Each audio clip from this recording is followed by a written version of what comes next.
Después le tocó a Penny.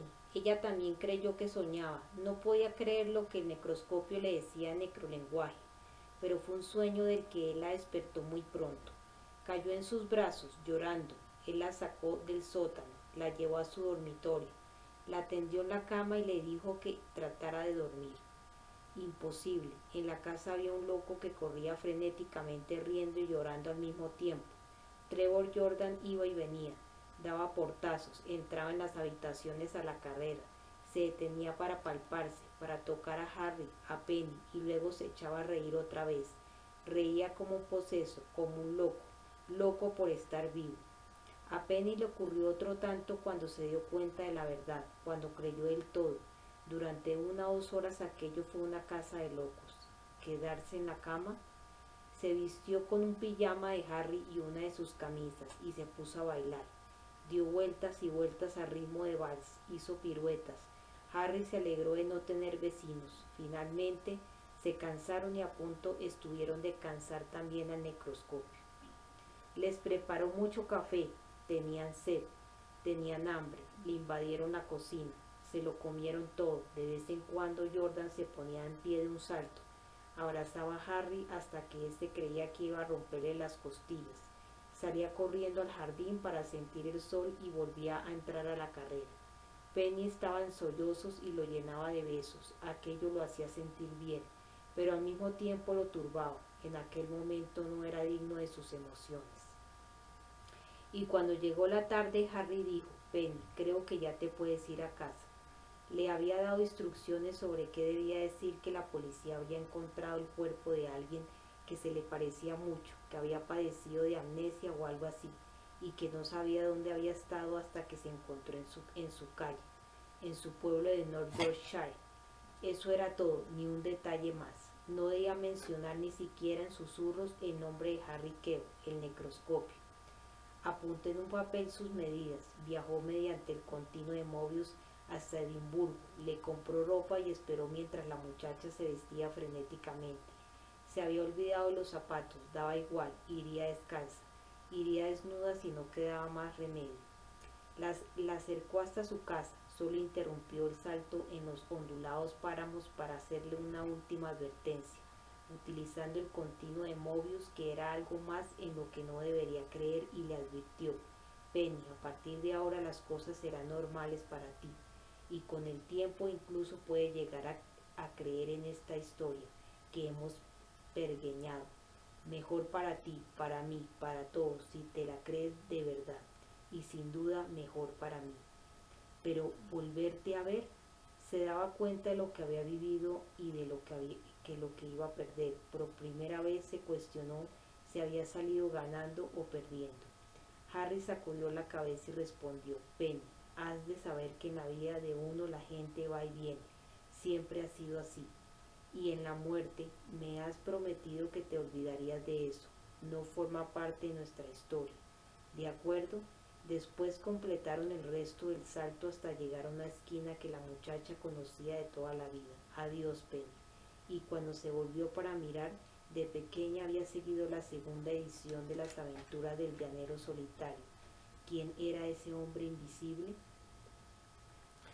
Jordan esperaba en la casa que estaba cerca de Bodleian. Se había calmado un poco, pero todavía resplandecía, asombrado y maravillado, lo que le daba un aspecto hermoso, como de recién bañado, como de haber regresado de unas vacaciones al sol o de nadar en un arroyo de montaña, todo a la vez.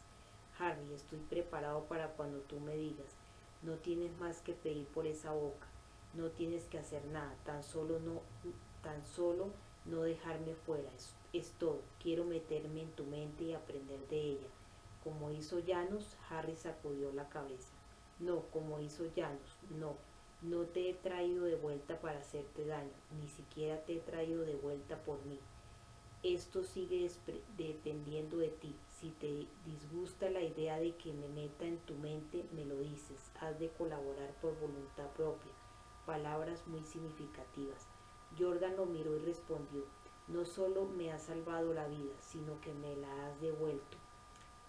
El necroscopio concentró sus incipientes pensamientos vampiro en la cabeza de Jordan, y éste dejó el camino libre para que entrara.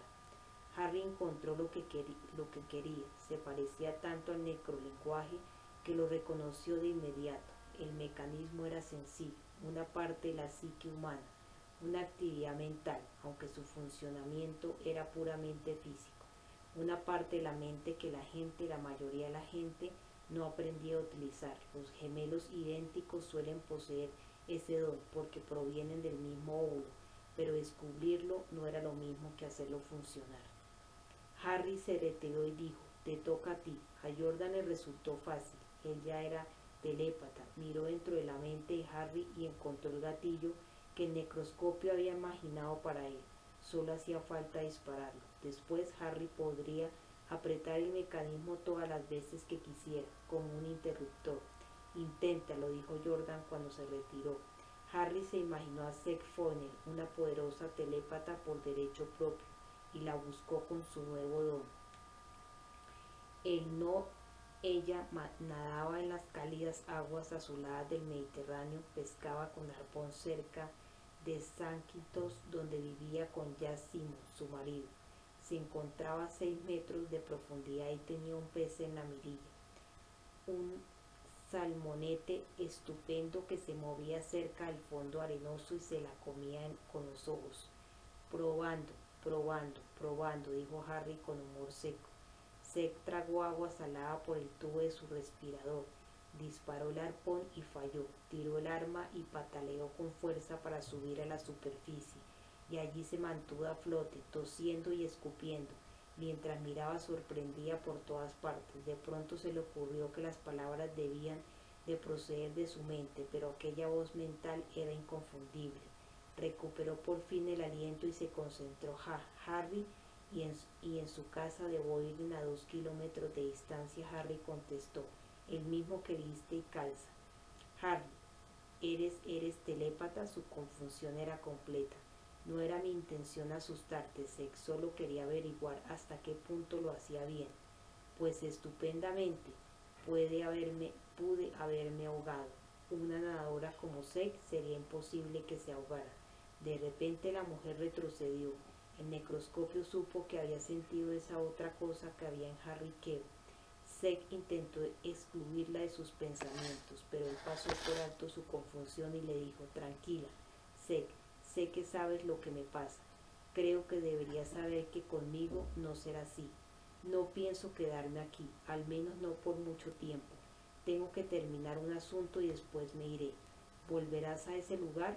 Lo había leído en la mente de Harry. Para empezar, sí, pero quizás haya otros lugares. Sabes mejor que nadie que no puedo quedarme. Harry le contestó rápidamente y llena de ansiedad: sabes que no haré nada contra ti. Ya lo sé, Seg. La mujer permaneció callada durante un largo rato. Después Harry tuvo un pensamiento. Seg, si nadas hasta la orilla, encontrarás allí a alguien a quien le gustaría hablarte, pero será mejor que tenga los pies firmemente apoyados en la playa, porque no te vas a creer quién es y lo que tiene que decirte. Esta vez sí que podrías ahogarte de verdad. Tenía razón, porque Seg no se lo creyó, al menos durante un rato. Hacía media tarde cuando Jordan asumió su condición por completo y se lo apagó un poco el fulgor que despedía. Dijo: ¿qué pasa conmigo, Harry? ¿Puedo irme a casa? Tal vez he cometido un error, replicó el necroscopio. Darcy Clare sabe que tenía las cenizas de la chica. Podría llegar a descubrirlo. Si lo hace, sabrá que dispongo ahora de algunos poderes más, que quedarán más que confirmados si apareces tú. Además, tengo la sensación de que todo va a estallar de un momento a otro. Puedes marcharte cuando quieras, Trevor, pero te agradecería que te quedaras aquí escondido durante un tiempo más. ¿Cuánto más? Tengo un asunto que terminar, respondió Harry, y se encogió de hombros. El tiempo que me lleve concluirlo, 4 o 5 días a lo sumo. De acuerdo, Harry, asintió Jordan, podré soportarlo, incluso 4 o 5 semanas si hiciera falta. ¿Qué vas a hacer entonces? ¿Volverás a la sección? Era un buen medio de vida. Con lo que ganaba pagaba los gastos y hacíamos cosas. Entonces será mejor que lo dejes para cuando me haya marchado. ¿Sabes ya que vendrán a buscarme? Después de todo lo que has hecho por nosotros, por todos. Harry volvió a encogerse de hombros y contestó: Cuando un viejo perro fiel ataca salvajemente a un hijo tuyo, tienes que sacrificarlo. Los servicios que te haya prestado en el pasado no cuentan. Es más, si hubieras sabido a ciencia cierta que iba a atacar a tu hijo, lo habrías matado antes, ¿no es así? Después de eliminarlo puede incluso que sintieras pena por el pobre Chucho, y aunque lloraras un poco. Pero si, además de todo esto, supieras que tenía la rabia, vamos, no te lo pensarías dos veces, lo harías por él y por todos los demás. Jordan le preguntó cara a cara con franqueza. Tanto te preocupa, seamos realistas, Harry. Eliminarte no será tarea fácil. Janos Ferenczi se lo había buscado, pero no estaba en la misma situación en la que estás tú ahora. Por eso debo irme. Si no lo hago me obligarán a defenderme y eso no hará más que precipitar las cosas. Además cabría entonces la posibilidad de que esta maldición continuara eternamente. No he invertido todo este tiempo haciendo cuanto hice Dragosani, Tibor, Janos, Fetor, Julian Modescu, para acabar igual que ellos. En ese caso, tal vez sería mejor que me fuera, quiero decir, ahora mismo. Y eso, puedo mantenerme oculto y no perderlos de vista. Han mandado a Paxton para que te vigile, pero no se enterarán de que yo los vigilo a ellos. Ni siquiera saben que estoy vivo. Lo que sí saben es que estoy muerto. ¿Y qué más? Preguntó Harry interesado. Darcy es a quien tenemos que vigilar, pero no cuando está en el despacho, sino cuando está en su casa.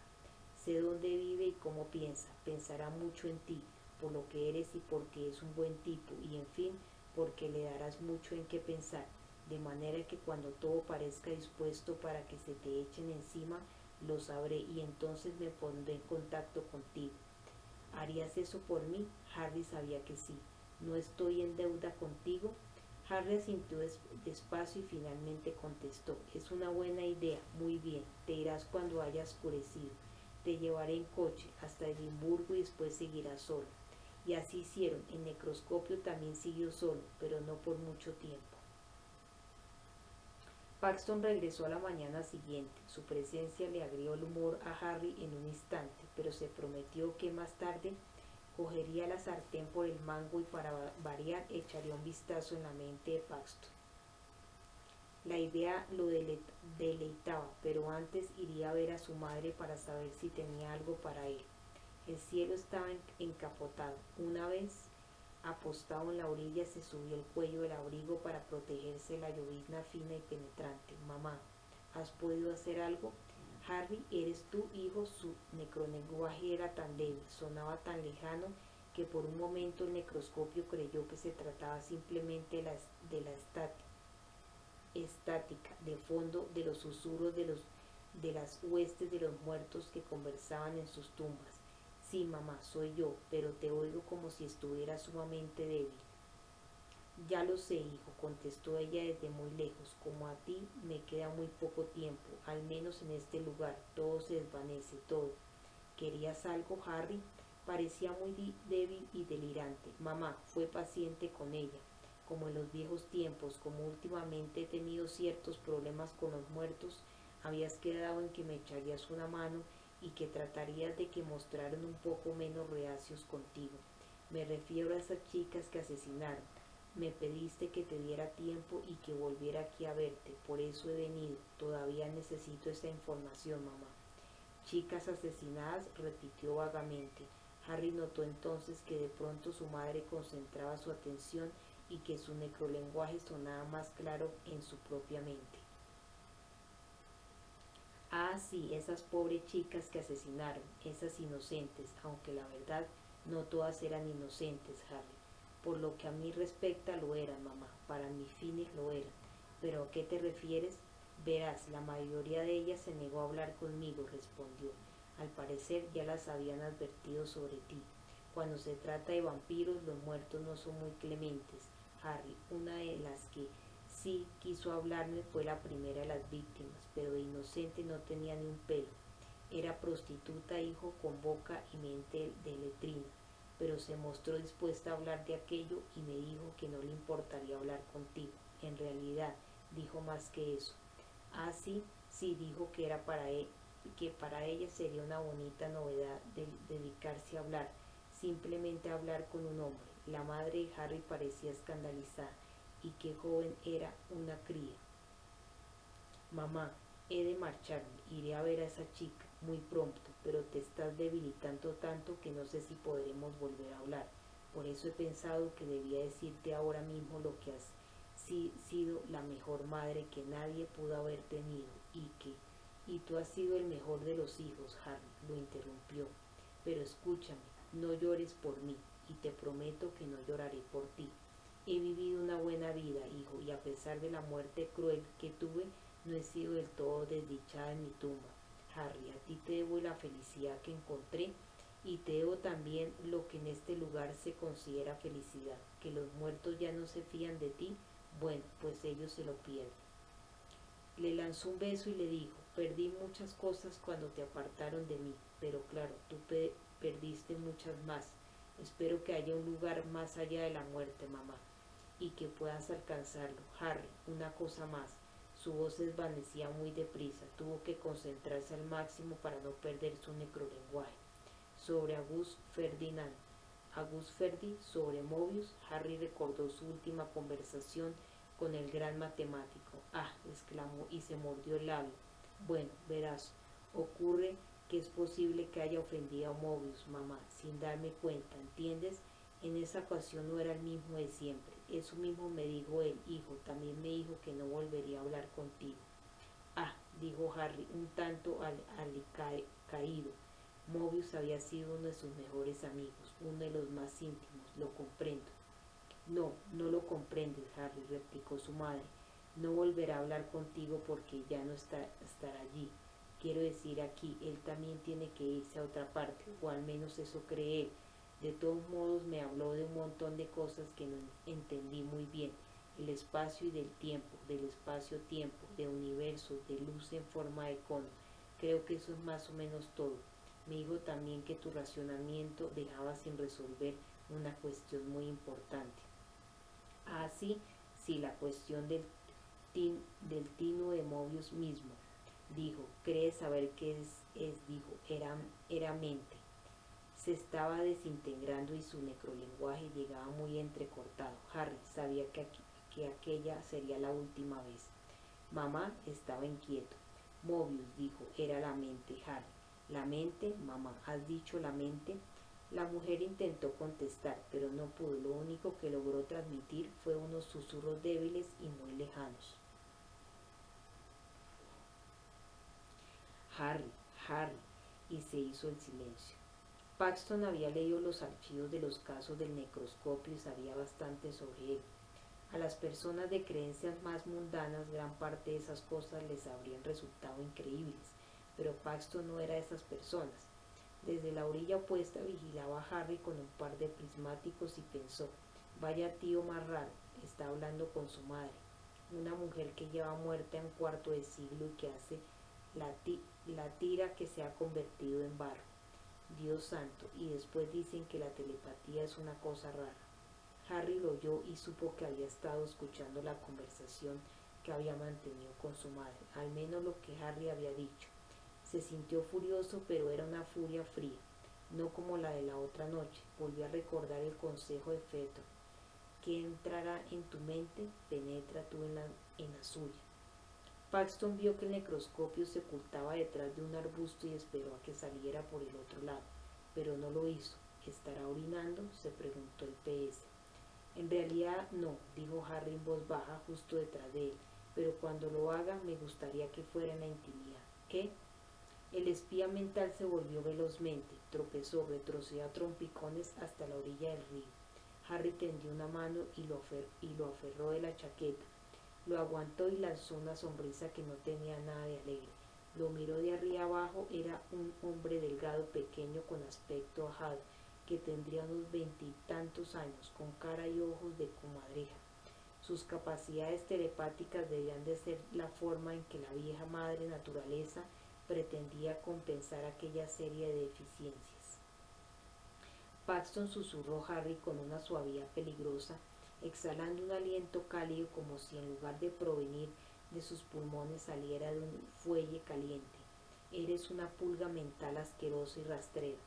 Seguro que cuando tu padre te hizo se le salió lo mejor por el condón pinchado y después de mojarle la pierna a tu madre cayó al suelo del prostíbulo.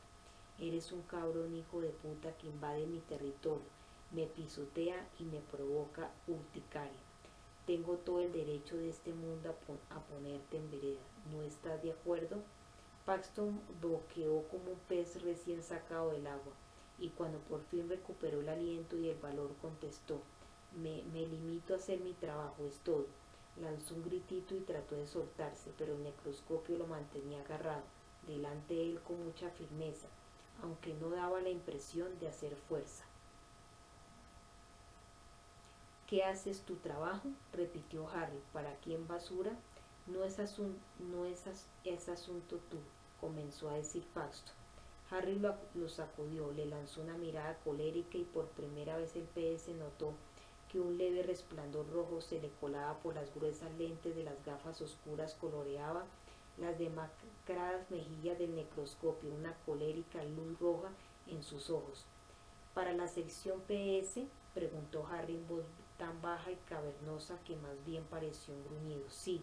No, respondió Paxton bruscamente. Se había ablandado como la gelatina y lo único que quería era alejarse de allí. Para ello estaba dispuesto a decir cualquier cosa, lo primero que se le ocurriera. Harry lo sabía, lo leía en su rostro pálido y en sus labios temblorosos. Pero si los labios pueden mentir, la mente casi siempre dice la verdad. Penetró en ella, la exploró a fondo y volvió a salir como si hubiera merodeado en el pútrido cenagal de una cloaca. Incluso a través del olor rancio del miedo de Paxton habría sido capaz de oler la mierda. Resultaba un alivio saber que no abundaban las mentes como aquella. De lo contrario, el necroscopio se habría sentido tentado a declarar la guerra allí mismo a toda la raza humana. Paxton supo que Keogh había estado dentro de su mente, lo sintió como trozos de hielo, comenzó a imitar otra vez a un pez. Ahora lo sabes sin lugar a dudas, le dijo Harry. Informarles de ello a tu jefe, vete, pues, y dile al ministro que su peor pesadilla se ha hecho realidad, Paxton. Díselo y luego presenta la dimisión. Y no vuelvas, sé que no te gustan los consejos, pero esta vez acéptalo. Corre mientras puedas, no habrá una segunda advertencia. Mientras Paxton se hacía la idea de cuál era su situación, Harry lo soltó con violencia, lo empujó hacia atrás hasta la orilla del río y lo tiró a las aguas que bajaban en suaves remolinos. Fue entonces cuando el necroscopio vio el maletín de Paxton abierto sobre el tocón de un árbol, unos cuantos sobres blancos, correo comercial y un sobre grande de papel manila, que fueron como imanes que captaron su mirada. Iban dirigidos a Harry Keogh, 3 de Riverside, etc. Harry lanzó una mirada furibunda hacia donde el pez se boqueaba, chapoteaba y tragaba el agua fría del río, fuera de su alcance y de momento lejos de peligro, y luego recogió su correspondencia y se marchó a casa. Paxton sabía nadar, mejor para él, porque al microscopio le daba exactamente igual. Capítulo 6. Alerta roja. Harry hojeó rápidamente los archivos de los asesinatos, averiguó el nombre de la joven prostituta, el pueblo donde vivía y el lugar donde la enterraron, y se dirigió de inmediato a su tumba en un pequeño cementerio de los suburbios al norte de Newcastle. El necroscopio se movió tan deprisa que cuando se sentó a la sombra de un árbol cerca de la sencilla lápida de Pamela Trotter, a cientos de kilómetros de allí, Paxton todavía estaba recuperando el aliento, en la orilla del río hasta donde se había arrastrado. Pamela, dijo el necroscopio, soy Harry Keogh, creo que mi madre te habrá mencionado mi nombre. Tu madre y otros, contestó la joven de inmediato. Te esperaba, Harry. Además, me han advertido que no me acercaran a ti.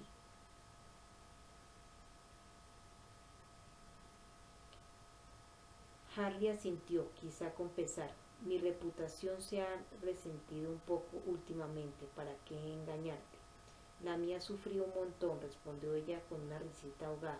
Durante casi 6 años, para ser exacta, desde que cumplí los 14 y un tío amable me mostró su regaderita rosada y me enseñó dónde había que meterla. En realidad lo seduje, porque había notado que cuando se me acercaba se le ponía tiesa. pero si no hubiera sido él, habría sido cualquier otro porque yo era así por naturaleza.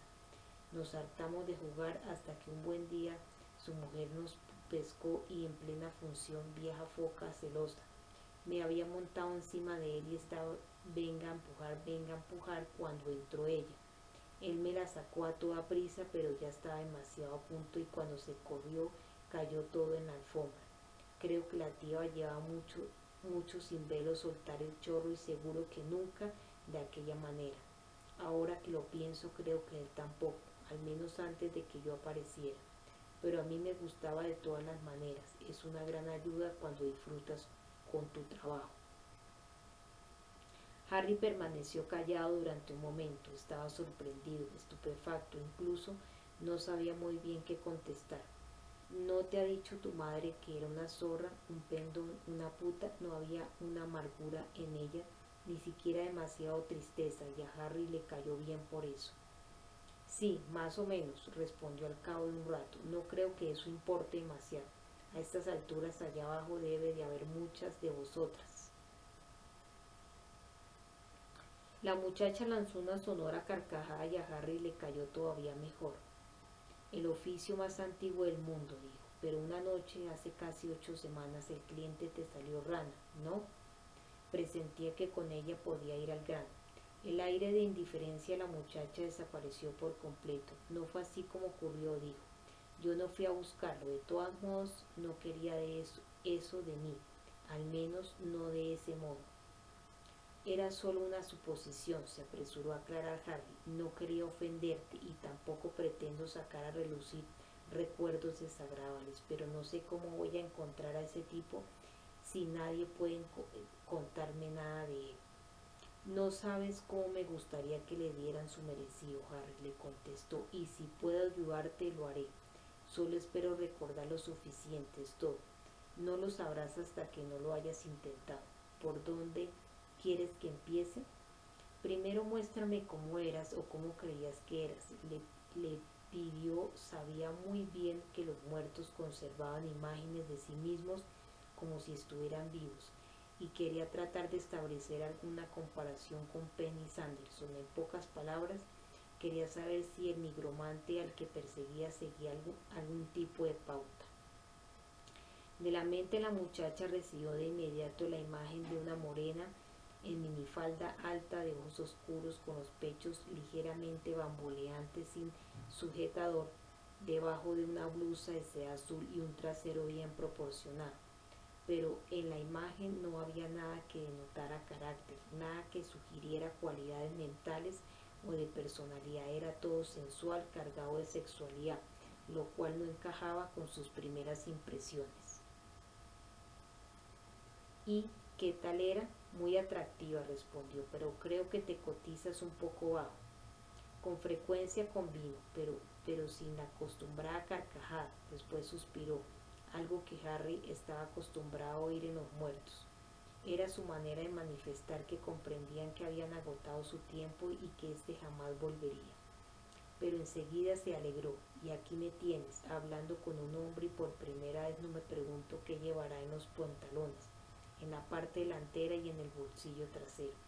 Siempre fue así, por dinero, algunas veces por diversión. Ya te he dicho que era ninfómana. ¿Y ahora quieres seguir? Harry se sintió incómodo. Le había dado una respuesta estereotipada. Era evidente que ya habían formulado esa pregunta a menudo. ¿He sido indiscreto? Tranquilo, contestó. A todos los hombres les intriga saber qué piensa una profesional. De repente su necrolenguaje se tornó muy frío. A todos menos a aquel. No tiene por qué sentirse intrigado, pues siempre puede averiguarlo todo luego, cuando están muertos. Después de eso el necroscopio tuvo la certeza de que la muchacha colaboraría al máximo.